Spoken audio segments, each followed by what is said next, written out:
All right.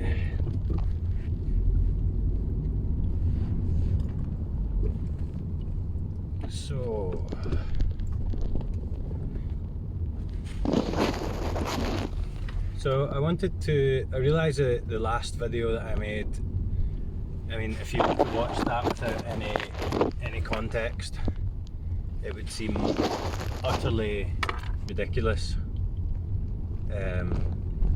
So I thought I would put it into context a little bit by talking about why these insight practices are relevant, why it's a helpful practice to investigate the senses in your direct experience, and why that's relevant in the context of awakening. So one of the characteristics of the awakening is the absence of thoughts. Not so much the absence of thoughts, but the almost transcendence of thoughts, or the seeing through of thoughts, the detachment from those thoughts, or the observation, let's say just as an example from a third person perspective, of those thoughts appearing as an object in reality, an object in awareness or consciousness. So another characteristic of the awakening is the sense of unity, the sense of oneness, the sense of not separation from other phenomenon, objects in this reality. The transcendence of the self, the person, the separate self, and in a sense the detachment from full-on identification with the self entity. And I talked before about how initially it's like an identity shift. We're shifting our identification from that of the limited, finite self, the person, the ego, to something that transcends that, yet contains that, something entirely bigger than that. And that perspective is what allows for the sense of freedom, expansion, and a feeling of connection and oneness to everything. So the investigation into these sense perceptions can allow us to directly observe, in a sense, this, or realise this is the reality, is our reality, rather than just a concept that we maybe can relate to in the mind, like a thought form, but we actually experience that or realise that by looking through our senses and our direct experience. When you observe it, when you see it, let's say see it, when you comprehend or know it, it becomes undeniable because that's what's right here. Whereas the mind will always question, the mind will always second guess or add to or analyse. So let's say a stupid example, right, that just popped into my head there is in, like, if you say a unicorn, right? So you've got an idea of a unicorn, and then someone tells you there's this thing called a unicorn, and you're like, oh, it's a mythical creature, I don't quite believe in it, but someone that you trust tells you that there's this unicorn, you have to see it, and you're like, there's doubt there, you've got your ideas of what this unicorn looks like, but you kind of believe, because it makes sense. Say more than one people told you, people that you trust. I've actually seen this unicorn. Until you actually see it, the unicorn isn't there. It's just a figment of the imagination, an idea. But when you actually see the unicorn for yourself, it's undeniable, and you've seen the unicorn. It's probably a stupid way to describe it, but that's just something that popped in my head. Anyway, by going into our direct experience, we can observe. Like, so for example, let's take a simple one that's very accessible for everyone. So we say that eternity is right here in this moment, the only eternity that can possibly exist, not an innumerable amount of linear time, but just this moment is always eternity, transcendent of time, because this moment exists, this direct moment exists in a space that transcends time but also contains time. Present moment is always talked about, and then so you can think about that and it makes sense in your mind, and then you can become present and you can witness that, let's say, for yourself. You can experience the present moment, and then you know what is being referred to instantly through your direct experience. And that's what I always say, just this. So you can think about time as a construct of projection and memory, and the present moment exists and it's eternal and it's always right here in mental dialogue. Or you can just experience just this without any of that mental noise.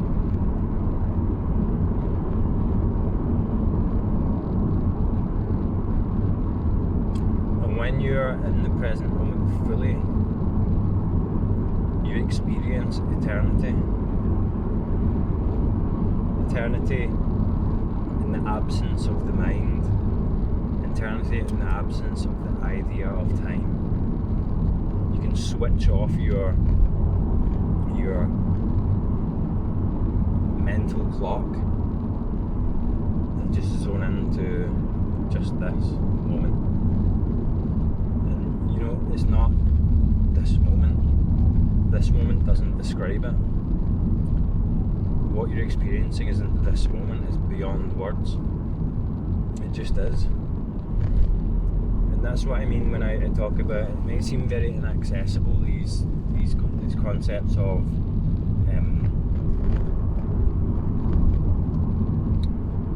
investigating visual fields to understand that everything is actually one. And these explanations can be helpful, and that's why I try and describe them, but it really isn't about trying to understand, trying to analyse, because you can investigate the visual sense, or you can inquire, let's say, but inquiry and investigation and attention doesn't really do the process justice. Even the word process doesn't do it justice. It's more of an unprocess, if it was to be described in any way. It's before all that. Because when we say investigate, the mind wants to click in and start adding its theories and its ideas and its interpretations. It wants to start analysing through thought. But it's before all that, and maybe in between all that. The thought doesn't touch it, because thought is an object that is contained within this illusion, and we are trying to almost penetrate or expose that illusion as an illusion. And when thought is a predominant contributor towards maintaining this illusion, the thought isn't it. if that makes sense.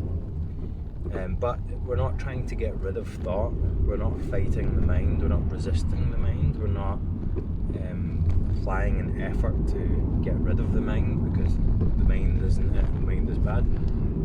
Accepting that, including seeing through, clear sight, clear seeing through, having the realization. It's so difficult to explain, and that's why it's in the practice. And the practice isn't even really a good way to describe it, because practice implies that you're doing something. The practice implies that you're gaining a skill or you're learning something. You're not really. You're allowing the illusion or the veil that obscures the clear sight to be seen through, not to be resisted. So just to put that into context, the most important thing initially is to recognize your, let's say, true nature, your true self. People talk about the universal mind, one mind that this dream is manifesting in, that is not separate from this dream. It is this dream.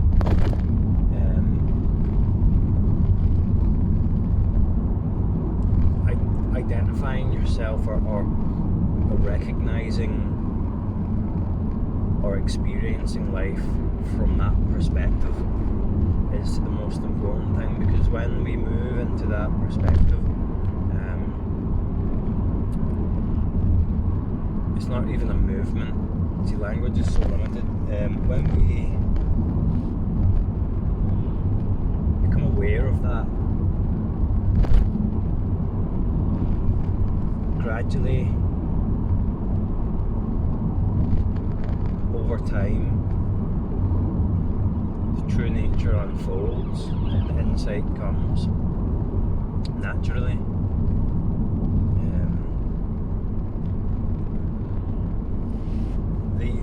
The patterns because these patterns of the self are so well practiced, they click back in. What seems like effort initially is it's almost like you become aware of part of the self, part of the person that operates in a way, and by becoming aware of that, it doesn't click back in automatically. It doesn't automatically your experience of reality isn't automatically filtered through that lens of perception anymore, because you're aware of it. And in all the different when you start seeing more of these, essentially they're all the same thing and just in different forms. When you start realizing, becoming aware of more of these layers of the self, they become transparent. Self becomes less convincing. The identification, the desire to operate from that perspective becomes weaker, and it's just a continuation of this unfoldment, this illusion of the self becoming known as an illusion and becoming more transparent as the insight deepens. And it all really is the same thing. It's all the same thing, and it's helpful to categorize it into different stages. It's helpful to do that for the self, if that helps, because the self is very, very methodical and mind-based, and if it organizes itself for for you to line it up and obliterate it, then that's good. But it really is. That's just another part of the self. The categorization and the stages and the levels are just another part of different parts of the self that's dissipating into complete transparency. And that's why it can feel like you're disappearing at certain points. And the disappearance of those negative aspects of your self, of the personality, is liberating and it feels great. But the disappearance of the parts that you're really tightly clinging onto because it gives you a sense of comfort, or those positive parts that aren't frequently talked about in the mainstream spiritual teachers, that's when it becomes scary and frightening, and it can feel like you're actually disappearing. It can feel like you're dying.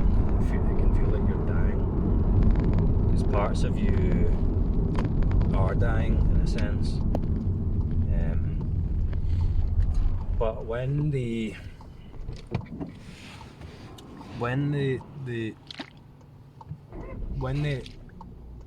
self becomes transparent, it's still there. We still have access to it. It's not like it's gone entirely, but an aspect of the identification that we did cling to before can never be regained because the illusion has been seen through it. It's almost like we can't participate in it with the same degree of investment anymore. And that sounds pretty awful, doesn't it?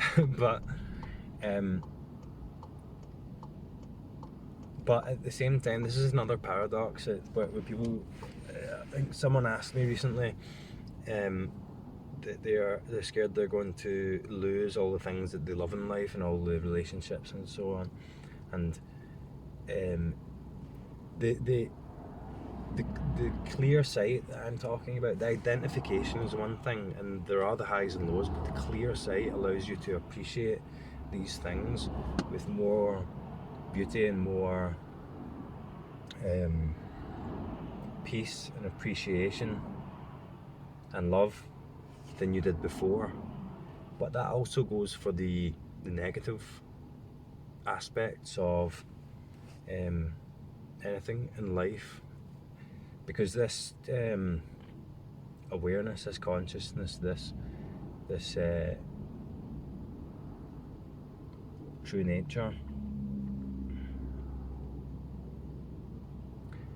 is indifferent. It's indifferent, and but there is a sense of appreciation and amazement, let's say, or like I said, the neutrality in contrast to the highs and lows and the suffering of the ego is bliss. But there is that neutrality is so peaceful, and it's hard to describe there's not really a description for that. It's not even an emotion, it's the existence, it's just existence. It's like a joy, I would say, or I can't describe it. It's indescribable. I mean, we can describe all these highs and lows, the love of attachment, or the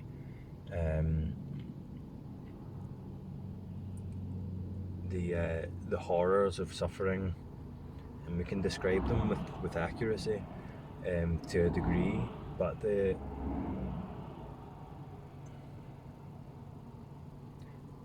transcendent peaceful neutrality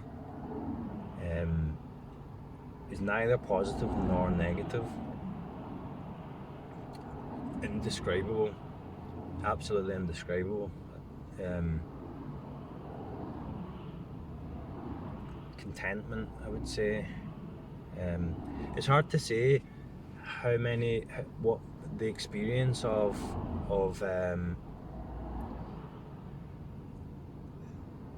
what you experience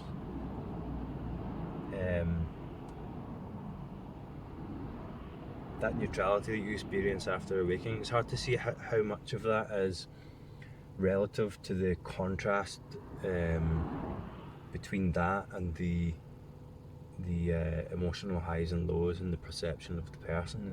It's hard to say, and it's hard for the person to describe it. But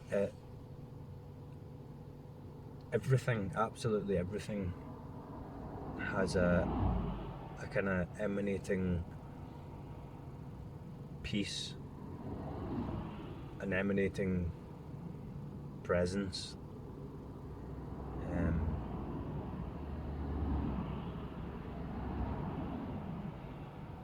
a kind of transcendent love behind it that I think we all can probably relate to at some point in our lives. This shining through,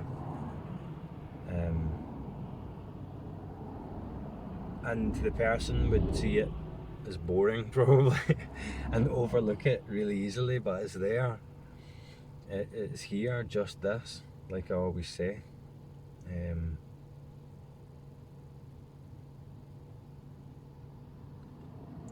And all the experiences of joy and sadness that we experience as the self are contained or manifest within it, or as it. It is that.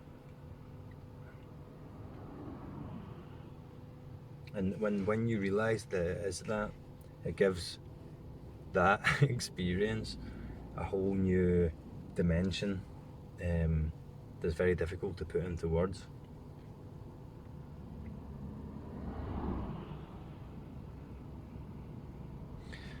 But anyway, that'll do for now.